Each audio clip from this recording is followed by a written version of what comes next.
Hi everyone. तो कैसे हैं आप सब लोग?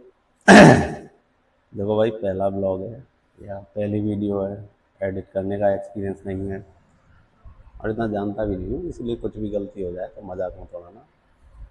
तो मैं आया था कि कॉस्मेटिक शॉप हो या कोई भी बिजनेस हो, उसको शुरू करने के लिए आपको किन चीज़ों को ध्यान रखना चाहिए। अपना कॉस्मेटिक से पहले भी एक जनरल स्टोर है, इसलिए थोड़ा बहुत आइडिया है। और मैंने कॉस्मेटिक शॉप खोली है अभी, तो मैं उसके बारे में ही ज़्यादातर डिटेल में बता रहा हूँ। तो सबसे पहले तो ये है कि आपको कॉस्मेटिक की शॉप खोलनी है तो आपको अपना बजट देखना होगा कि आपके पास कितना बजट हो।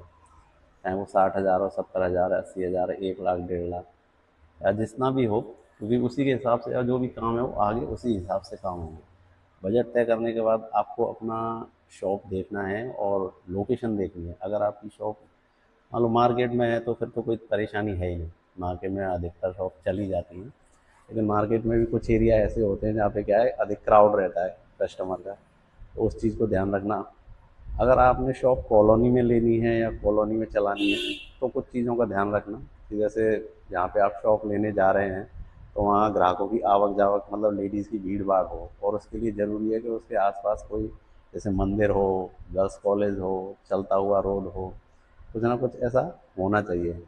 जैसे हमारी शॉप है, इसके पास गर्ल्स कॉलेज भी है, मंदिर भी है, तो उसका क्या है, हमें बेनिफिट मिलता है। और हमारी पुरानी दुकान है, इसीलिए वहाँ से भी हमें क्लाइंट मिलते रहते हैं।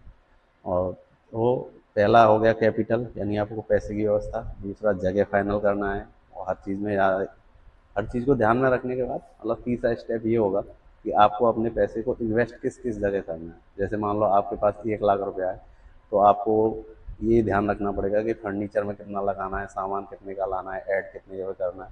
तो मेरा जो बजट था उसमें मैंने 70% करीब अपना सामान में खर्च किया था, और 25% अपना ये फर्नीचर में इन्वेस्ट किया। बाकी 5% वो जो बचा था वो ऐड वगैरह में, जैसे पैम्पलेट बंटवाना, बैनर लगवाना, इसमें खर्च किया है। और उसका एक अच्छा रेस्पॉन्स भी मिला मेरे। तो भाई अब बात करते हैं सामान की। तो सामान तो देखो, आपको अपना क्या है, एरिया देखना पड़ेगा कि वहाँ कैसे लोग हैं और किस तरह के सामान की परचेजिंग ज़्यादा करते हैं। जैसे मैंने क्या है, सामान का जो बजट था अपना, उसका 50% तो मैंने मीडियम रेंज का सामान रखा था, और 50% अपना स्टैंडर्ड जो अच्छी क्वालिटी का सामान है। चीप क्वालिटी का सामान मैंने रखा नहीं, क्योंकि अपने एरिया में क्या है, उस तरह के ग्राहक नहीं, कि उन्हें एकदम चीप चाहिए। अब क्या है, अपने दुकान का थोड़ा स्टैंडर्ड मेंटेन करके रखना पड़ेगा।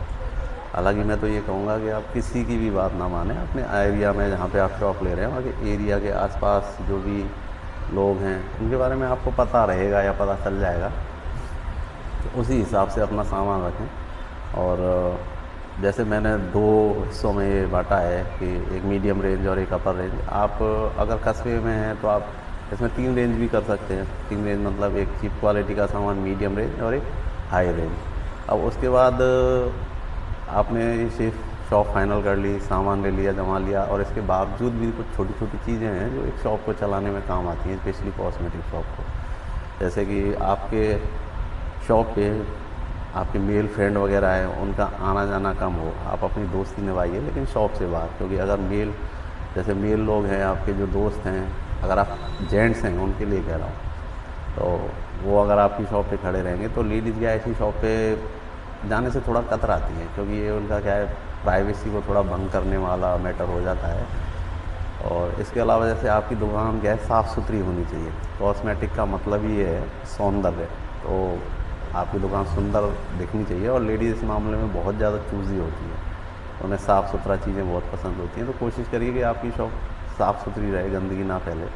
कि हमारे एरिया में 2-3 दुकानें हैं जो कॉस्मेटिक की हैं, लेकिन उन्होंने क्या उस तरीके से सफाई मेंटेन नहीं की है। हालांकि क्लाइंट वहाँ पे भी जाते हैं, लेकिन उनका थोड़ा क्लाइंट का रश कम है, इसलिए अपनी शॉप को थोड़ा मेंटेन करके रखें, साफ़ सुथरी रखें। और मैं तो आपको ये कहूँगा कि जैसे अब मैंने शुरू में दुकान खोली है तो मैंने उतना मार्जिन पे ध्यान नहीं दिया, क्योंकि मेरा पहला जो मोटिव था, अपना पहला उद्देश्य ये है कि क्लाइंट बनाए जाएँ।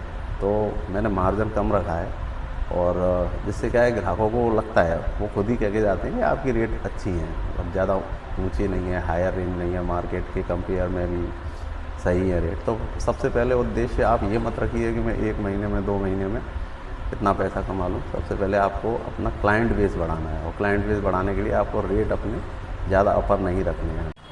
और सबसे बड़ी बात है कि आप बिज़नेस शुरू कर रहे हैं तो बिज़नेस को एंजॉय करिए, ऐसे बोर मत होइए, इसको वजन या बोझ या मजबूरी में मत कीजिए। अगर आप इनर फीलिंग है कि हाँ मुझे बिज़नेस करना चाहिए तो आप बिज़नेस करिए, वरना आपको ये बोझ लगेगा तो आप इसको एंजॉय भी नहीं कर पाओगे और आप अपना 100% इस बिज़नेस में नहीं दे पाओगे। और ये तो हर चीज़ के लिए अप्लाई होता है कि अगर आपको किसी भी काम में, चाहे वो पढ़ाई हो, चाहे बिज़नेस हो, कुछ भी हो, गेम, स्पोर्ट्स, कुछ भी, अगर आप उसको एंजॉय नहीं कर रहे तो आप उसको 100% नहीं दे सकते हो। आप अपना 100% नहीं देंगे ना तो उसका रिजल्ट भी उस तरीके से नहीं आते। तो मैं बस यही कहता हूँ कि आप शुरू करिए बिज़नेस, और अच्छा बिज़नेस है, और धीरे धीरे कमाएंगे, आगे बढ़ेंगे। आगे मैं वीडियो बनाता रहूँगा। आपका कोई क्वेश्चन हो तो आप मुझे कमेंट करें और बताएं, मैं हर चीज़ का जवाब दूँगा। ठीक है, ओके, नमस्कार।